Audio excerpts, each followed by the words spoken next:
I've got a bit of a fascination with herbaria, which are how plants that were found all over the world were dried and then brought home and preserved and documented for scientific purposes. So this is a rather sort of whimsical take on that. I thought it'd be fun to upcycle this old tin and put a few of my treasures and some new things in it. So I'm going to show you how I prepared the tin and how I made all the things that go inside it. So I was lucky that I had this tin that was left over from, I think it was some tooth whitening stuff that I got from my dentist, but it's a nice size and quite substantial. And I wanted to paint it. One of my ideas with this was that I didn't want to buy any new materials. So I had some spray paint that I hadn't actually used because I realised that it was a little bit solventy. I then got some more water-based ones for another project I was doing. So this is why I'm doing this outside. I've gone down to my garage area and I probably should have worn a mask because you can see how much stuff was coming on it. And I did one or two thinnish coats. I then looked through my stash of magazine papers that I tear out from all sorts of things, and I kind of arranged them in thematic order. So obviously I wanted something a little bit botanical, and I'm using a magazine transfer technique on my gel plate, and I'll link a video if you want to learn how to do that. It transferred to the plate pretty well. So after it had dried, I decided I wanted to just use some acrylic medium, which would be transparent. And I didn't know if this would work. I've put the tin on the plate. Usually I do it the other way round, and applied some weight and left it for quite a long time. And as you can see in this reveal here, it was pretty rubbish. It just didn't want to transfer. And I then had to go with some acrylic paint rather than the acrylic medium to see whether that was the problem, and that didn't come out much better either. I'll spare you having to see that as well. So I decided then that the problem was with the surface of the tin, that it was just sort of too smooth. There wasn't enough kind of tooth for the paint to adhere to.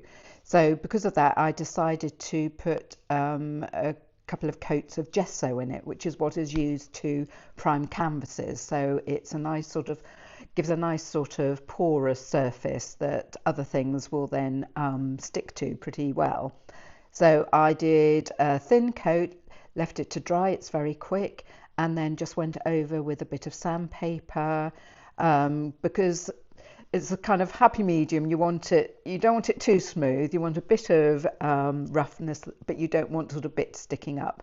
So I'm just putting another layer on. So I'm now going for another go with the jelly plate, and I'm using a slightly different print. This is from a book, a second-hand book about plants that I bought, and I've printed it out on a laser copy, and that works quite well for transferring. I'll link another video where I go into that in more detail, and it's a bit hard to see on camera, but that did actually transfer pretty well. And I'm just using some cream paint so it looks like the background that's already on the tin. And again, I'm putting the tin on the plate. I just thought there'd be too many issues with it slipping if I did it the other way round. So I've left it for a good while. And I pulled it up to have a look, and there were a few areas that hadn't taken. So I thought, well, it might be worth a go putting a little bit of the acrylic medium. And I left that on, doing both sides, as you can see. And I think I put the weight on, put the book on. I think I might even have left it overnight to see whether that worked.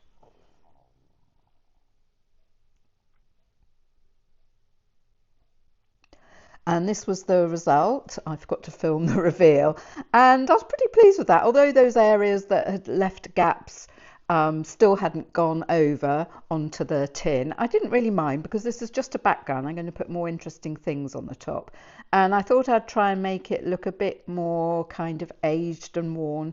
So I got a little bit of very dilute copper acrylic. I think I mixed it with the acrylic medium on a tissue and just kind of dabbed it on as you saw me doing. I just wanted to give it that sort of old world effect, really. And now I'm using some Thermofax screens that I already made previously. Let me know if you'd like a more detailed look at that. It's a bit difficult to talk about because you can't necessarily buy the screens to make them anymore, although you can get people, you can send your design off and have someone else make it for you. And I'll put details of that below. So these are images that I've used several times before. I just like the fact that this is quite botanical because it shows the plant and it shows the detail of the seed and a couple of the inner parts of the petals. I really should bone up on my botany as I'm wanting to do more work. I did study it once, but it's been a while. But I think the enlargements are sort of inner bits of the petal that tend to be put on scientific displays of plants. And with this second one, I'm just actually going through it first on some paper. Sometimes you get a better print if it's already, the screen is sort of ready charged up with a bit of paint. And this is a plantain, and I've used that quite a lot, this motif, both as a print, and I've even made a digital embroidery of it, which you'll see in a little while. Now these both printed pretty well, but you can see that they weren't perfect prints, so I thought I'd just go over with my black permanent pen. This is a make called Pitt, P-I-T-T, and I like these because you can use them on fabric as well as on paper and even tins if you've prepared them properly. And they come in a range of different size nibs. I like this one with the very finest nib.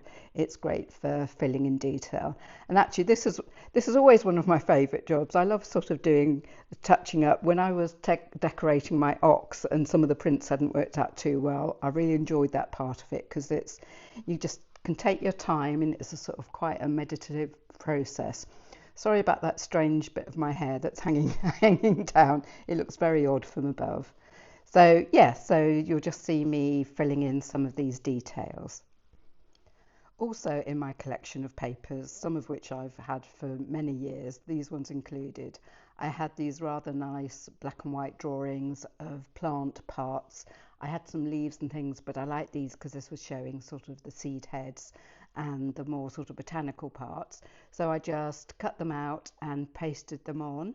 And I then printed onto some tissue paper just by sellotaping it to a regular piece of copy paper, putting it through my printer, the name of plantain. So this was Plantago lanceolata, and I put ribwort plantain, perennial herb. And I quite like this font that I found because I thought that looked quite like something from maybe the 18th or 19th century. And the wonderful thing about tissue paper is once you stick it down and go over it with the acrylic medium, it really sort of blends into the back. So I was pretty pleased with how the lid had turned out, and now to turn to the insides. I'd already decided that I wanted to use fabric on the insides, and I thought the easiest way would be to cut out some card. And this is the back of a pad that I'd finished. I always keep those because they're very useful. And you can see me cutting it to size.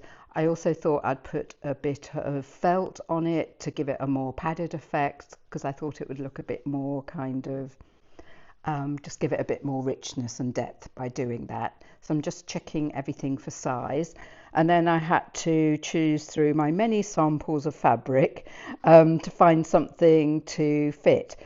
First of all, I glued the felt layer onto the cardboard, and then as I say, I went through a lot of my many prints in my stash, because whenever you're doing any sort of project, especially with printing, you do have lots of practice goes. When I make a Thermofax screen, I have to see if that will work properly, and I tend to keep all the bits, and I try and keep them quite organized. So I put small things in one place and larger pieces somewhere else, and I think these were mostly black and white things, although not exclusively, because there are a few sort of painted bits that have got in there. And I decided I wanted to do something with this.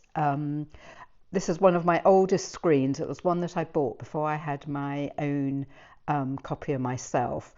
It was a letter I found from another project, and I just loved the script on it. and it just gives a lovely background to lots of things. So I've got lots of versions of that, and I've cut that out and left it to one side, and you will see me use actually a different version of that for the lid. But I was still trying to work out what I wanted to use for the lower bit.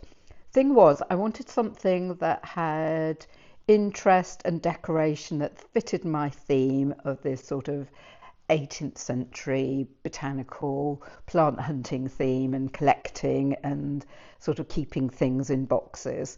Um, but I didn't want it to overtake, because I knew I was going to put other things in the box. So I was trying to find something that wasn't too bold but fitted in with my theme. And I think all these very quite contrasty black and white things were just a bit too stark. So I think what you'll see me doing in a little bit is actually going through some of my embroidery samples, because I do embroidery both with my regular sewing machine, which is with 3 motion embroidery. I also have a digital embroidery machine, which is where I can do my own designs in software on my iPad or my computer, and then I can transfer it to the sewing machine and it will stitch it out for you. That makes it sound like quite a simple proposition, doesn't it? I've actually been spending a lot of time recently learning some new software on how to be able to sort of use my designs and have sort of complete control over it. So these are some of the samples now. I think the ferns when I was working out my logo, and some of the others are, as I say, samples. I think this was one of the pieces that I used in the end. The one on the right was trying out some sort of Jacobean designs for a quilt I made about a butterfly collector who lived in that time. And again, I tend to keep all these samples because you never know what they might be useful for. And I do tend to take my time over this process. I mean, I enjoy it. And it's just quite fun. There's a kind of fancy word. They talk about auditioning various bits of fabric to see what will work. And it is actually quite a good word for it, because it's not until you can see some of them I'm actually sort of folding up and putting it in the tin, because it's kind of only if you see it sort of framed how it's going to be at the size and scale that you can work out whether it's going to be right for your project. And I had an idea of putting some of these poppy seed heads in. I wasn't sure how I was going to do that yet, but I wanted to see how they would look on the background. And I was seriously considering the one with the sort of quite abstract design, but in the end I decided on this one. And you can see that is another plantain design. So the Thermofax screen that I used on the lid will echo this embroidery. I think there was one full one and one that only half worked, but because it was going to be a background, I decided that would be fine. But I did, as I was saying about, I didn't want anything to sort of be too dominant. I decided to just use a little bit of the gesso with a foam roller and go over. This is just on calico, this embroidery, and it takes paint really well. You can even use emulsion for that. And I think I forgot to film the bit when I was actually gluing it. But you can see I've got my yoo-hoo on the right there, and it couldn't be easy. I just kind of folded it over the card, put a bit of glue on the card. I think you'll see me doing a similar thing for the piece that goes inside the lid. And I just folded it over and waited for it to dry. So for the lid, I'm using, as you can see, this piece of text. So the bit that I showed you before, I realised wasn't quite big enough, so I found another piece. It's a little bit difficult to see on camera because it's a sort of pale silvery grey, but that suited me really well. So I'm just cutting it down to size. And this time I knew that I was going to do some stitching into the fabric and the felt. So I thought I'm not going to stick it directly onto the card, I'm going to attach it to the fabric. And I did that using a bit of spray glue. So I have quite a lot of dried seed heads and flower heads, either that I've picked from my garden or that I've found on walks. The little thistles there are a kind of a ridgeron, and they keep a little bit of their sort of bluey colour, and I thought it would just look really nice to put them into an arrangement and then stitch them down so they'd be secure. At one point I thought, well, maybe I could actually sort of drill little holes into the tin and have them poking through, but I actually thought this would be nicer. And I've sort of been working out my composition, again sort of trying lots of different things. You can see by all the mess that's around me, but you know, projects like this you're going to make a mess. And then I wasn't quite sure what I was going to put there. I've got some honesty seed heads, some of them which I've peeled. I'll actually put in a little bit of footage of me peeling them, because if you're doing a lot for dried flower arrangements, there's a little technique that makes it really easy to do if you have to do a lot. So I'll put that in. And then I had to think about what thread I was going to use to stitch them in. But first I've just got a regular pencil and had to sharpen it a bit, I think, and then I just decided to put some little marks onto the fabric so that I would know where I was going to do the stitching. And I also took a photograph of this arrangement that I could refer to on my iPad just to make sure I was getting it roughly right. And I'm looking through all my skeins and trying to find the right colour.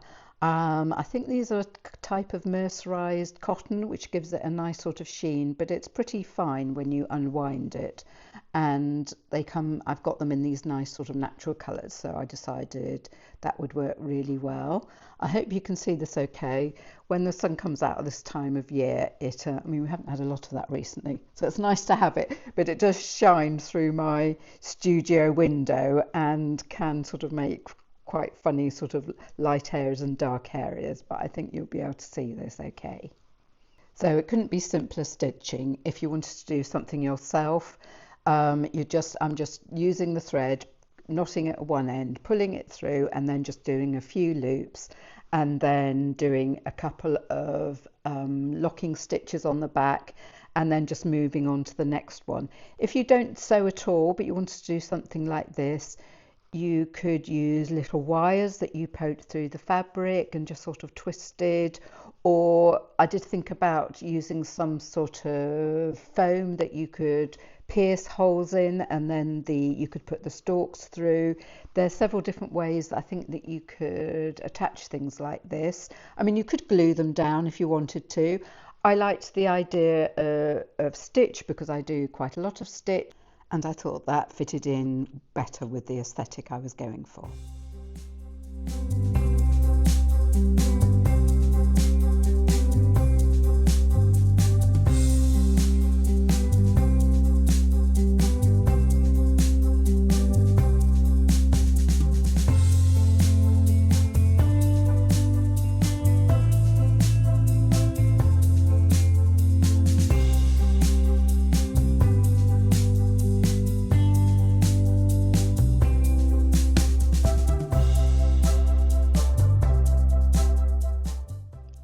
And then once I had finished it, I did think that, yes, after all, I do want to put a piece of honesty into that gap there. It made a nicer composition with that. So I just got a separate bit of thread and just did exactly the same thing with a few stitches to secure it. You can see me just trimming off some of the excess fabric. If I wanted to be really, really neat, I would have taken it right to the corners of the card, but I wasn't really that bothered about it being, that I didn't want it to be too fussy, I think. So this time, yes, so this is what I did with the first one as well. Just put a little bit of Yoo-hoo. I could have used the matte medium, but the Yoo-hoo is stronger and dries quicker. So that's that bit done. So now it's time to put everything together. And I decided to I found that I had a roll of double-sided sticky tape. So again, this is everything from things that I've already got. I haven't bought one single new thing for this project. And I'm putting down 2 or 3 strips. Again, this idea that if I wanted to change it later, I'd be able to remove it quite easily. Whereas if I'd stuck it down with the glue, that would have been a bit more problematic. To finish it off, I wanted to put a few sort of things that I've collected or made, just to kind of add to the theme. So again, I looked through some of my collections. I found a page from an old tatty book that I had torn out that had a nice drawing on, I think it was a German book, it's got German print. I did actually tear it down a bit because I didn't want to obscure the background too much. A piece from a magazine that showed some botanical drawings, some of my dried pansies. I've got these lovely purple ones.